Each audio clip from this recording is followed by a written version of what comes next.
പാചകരസത്തിലേക്ക് എല്ലാവർക്കും സ്വാഗതം. ഇന്ന് നമ്മൾ ചെയ്യുന്നത് ഒരു ചമ്മന്തിപ്പൊടിയാണ്. നമുക്ക് ചമ്മന്തിപ്പൊടി എല്ലാവർക്കും ഇഷ്ടമുള്ള ഒരു സാധനമാണ്. നമുക്കത് പെട്ടെന്ന് ചെയ്തെടുക്കുന്നത് എങ്ങനെയാണെന്ന് നോക്കാം. അതിനാദ്യം നമുക്ക് ഒരു ഗ്ലാസ് ഉഴുന്നാണ് എടുത്തിരിക്കുന്നത്. അതിതൊന്ന് വറുത്തെടുക്കണം. ഈ ഉഴുന്ന് നമുക്ക് ഒരു ചീനച്ചട്ടിയിലേക്ക് ഇട്ട് കൊടുക്കാം.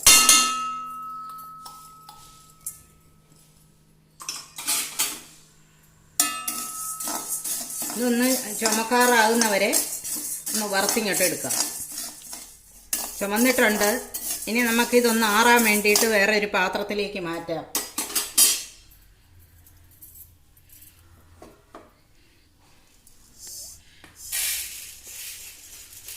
നന്നായിട്ട് ആറിയിട്ട് വേണം അതൊന്ന് മിക്സി പൊടിച്ചെടുക്കാൻ. അത് ആറട്ടെ. ഞാൻ ഒരു തേങ്ങയാണ് എടുത്തു വച്ചിരിക്കുന്നത്. അത് നമ്മൾ ചിരണ്ടി എടുത്തിട്ട് ഒന്ന് മിക്സി പൊടിച്ചേച്ചാണ് ഇടുന്നത്. എന്നാലേ ഒരുപോലെ മൂത്ത് കിട്ടത്തുള്ളൂ. അപ്പോൾ അതൊന്ന് മിക്സി പൊടിച്ചിട്ട് ഇത് നമുക്കൊന്ന് വറുത്തെടുക്കാം. ഒരു തേങ്ങയുണ്ട്. തേങ്ങയും നന്നായിട്ട് ചുമക്കെ വറുത്തെടുക്കണം. അത് ഇട്ടേച്ചെങ്ങും പോകുകയൊന്നും ചെയ്യരുത്.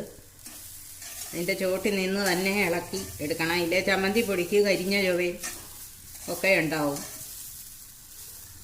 നന്നായിട്ട് ഇളക്കി വറുത്തെടുക്കുക. തേങ്ങയുടെ വെള്ളം വലിഞ്ഞിട്ടുണ്ട്. അത്രേ ആയിട്ടുള്ളൂ.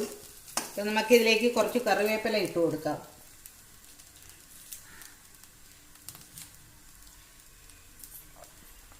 അതും കൂടി ഇതിൻ്റെ കൂടെ മൂത്ത് കിടന്നോട്ടെ. അതും കൂടെ കൂട്ടി അങ്ങ് വറക്കുക. ഇതിലേക്ക് ഒരു ടേബിൾ സ്പൂൺ മല്ലിപ്പൊടി ഇട്ട് കൊടുക്കുക. സ്പൂൺ നിറച്ചെടുത്തില്ല.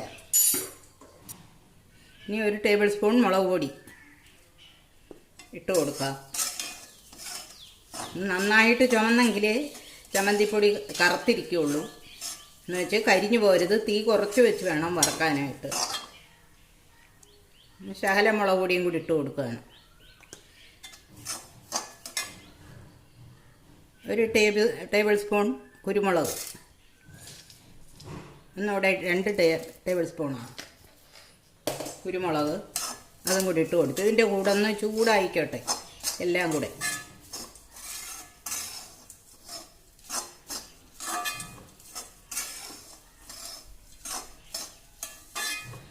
ചൂടാക്കി എടുത്ത് ഇതൊന്ന് ആറിയിട്ട് പൊടിച്ചെടുത്താൽ മതി. ഇത് തീ ഓഫ് ചെയ്യുകയാണ്. ചെറിയ തീയിലാണ് വെച്ചിരുന്നത്.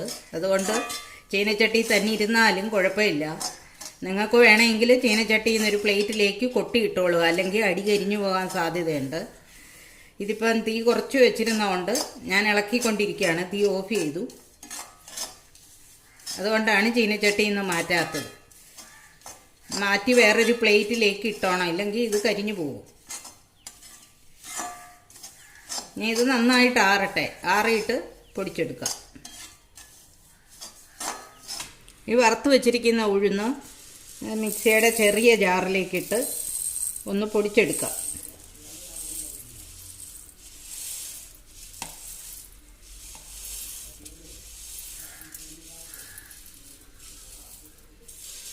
പ്ലേറ്റിൽ നിന്ന് ഓടിപ്പോവും പെട്ടെന്ന് ഇട്ടാൽ. അതാണ് പതിയെ പതിയെ ഇടുന്നത്.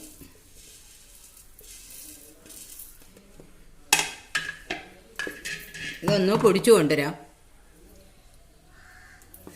ഒത്തിരി അങ്ങ് ഫൈനായിട്ട് പൊടിയരുത്. ഇച്ചിരി തരിയോടുകൂടി വേണം പൊടിച്ചെടുക്കാൻ. ഒന്ന് കടിക്കാനുണ്ടാവണം. എന്ന് വെച്ചാൽ ഒത്തിരി തരിയായി പോയാലും കടിക്കാൻ ബുദ്ധിമുട്ടുള്ളവർക്ക് പാടാവും. ഉഴുന്ന് പൊടിച്ചു കൊണ്ടുവന്നിട്ടുണ്ട്. ചെറിയ തരിയുണ്ട് ഇതിൽ. അങ്ങനെ വേണം പൊടിച്ചെടുക്കാൻ.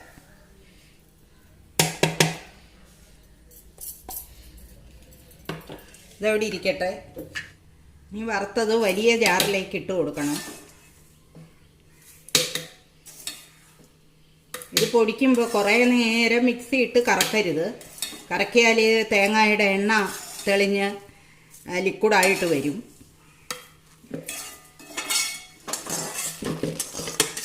അതുകൊണ്ട് ഇടയ്ക്കിടയ്ക്ക് മിക്സി നിർത്തി ഒന്ന് ഇളക്കിയൊക്കെ ഇട്ട് നോക്കിയിട്ട് പൊടിക്കാവുള്ളൂ. ഇല്ലെങ്കിൽ എണ്ണ തെളിഞ്ഞ് വരും. ഇതിലേക്ക് ആവശ്യത്തിന് ഉപ്പിട്ട് കൊടുക്കുക. നമ്മൾ പൊടിക്കുന്നതിനിടയ്ക്ക് ടേസ്റ്റ് ചെയ്ത് നോക്കിയാൽ മതി. നെല്ലിക്ക വലിപ്പത്തിൽ വാളംപുളിയാണ്. ഇതും കൂടെ ഇതിലേക്ക് ഇട്ട് കൊടുക്കാം. എല്ലാം കൂടെ നമുക്കൊന്ന് പൊടിച്ചു കൊണ്ടുവരാം. ഒന്ന് പൊടിച്ചെടുത്തിട്ടുണ്ട്. കണ്ട, ഇത് ഒത്തിരി നേരം നമ്മൾ മിക്സിയിട്ട് കറക്കിയാൽ അടിയിൽ തേങ്ങ അരഞ്ഞിട്ട് എണ്ണ വരും. ഇപ്പോൾ ഇടയ്ക്കിടയ്ക്ക് നിർത്തിയേച്ച് വേണം അരയ്ക്കാൻ. നമ്മളൊന്ന് ഇളക്കിയൊക്കെ ഇട്ട് നോക്കി അരയ്ക്കണം. എരിവ് പോരെങ്കിൽ നമുക്ക് കുരുമുളക് ചാലും കൂടെ ഒക്കെ ചേർക്കാം. കുറച്ച് കായം ഇട്ട് കൊടുക്കാം. 1 ടീസ്പൂൺ കായം കൂടെ വേണം. അതും കൂടെ ഇട്ട് കൊടുത്ത് ഇളക്കാം. ഇനി ഈ ഉഴുന്ന പൊടി ഇതിലേക്ക് ചേർത്ത് കൊടുക്കാം.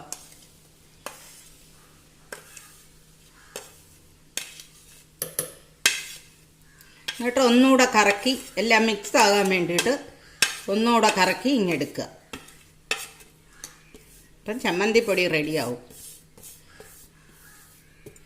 ഇനി പുളി പോരാന്നുണ്ടെങ്കിൽ നിങ്ങളുടെ ആവശ്യത്തിന് പുളി വേണമെങ്കിൽ ചേർത്തോളുക. എരിവ് വേണമെങ്കിൽ അത് അവരവരുടെ ടേസ്റ്റ് അനുസരിച്ച് കുറേ കൂടെ ഒക്കെ ചേർക്കാം. ഒക്കെ ഒന്ന് ചൂടാക്കിയിട്ട് ചേർക്കുന്നതായിരിക്കും നല്ലത്. ഇത് നമ്മൾ ആവശ്യത്തിന് എടുത്തു കഴിഞ്ഞ് നമുക്ക് ഫ്രിഡ്ജിലേക്ക് വെക്കാമെങ്കിൽ കേടാവാതെ എത്ര നാൾ വേണമെങ്കിലും ഇരിക്കും. ഒന്ന് കറക്കിക്കൊണ്ടുവരും. നമ്മുടെ ചമ്മന്തിപ്പൊടി റെഡി ആയിട്ടുണ്ട്. ഇതെല്ലാവർക്കും ചെയ്ത് നോക്കാം. ഇഷ്ടപ്പെട്ടെങ്കിൽ സബ്സ്ക്രൈബ് ചെയ്യുക, ലൈക്ക് ചെയ്യുക, ഷെയർ ചെയ്യുക. എല്ലാവരും ഉണ്ടാക്കി നോക്കി തൈരുമായിട്ട് ചോറിൻ്റെ കൂടെ കഴിക്കാൻ നല്ല ടേസ്റ്റാണ്.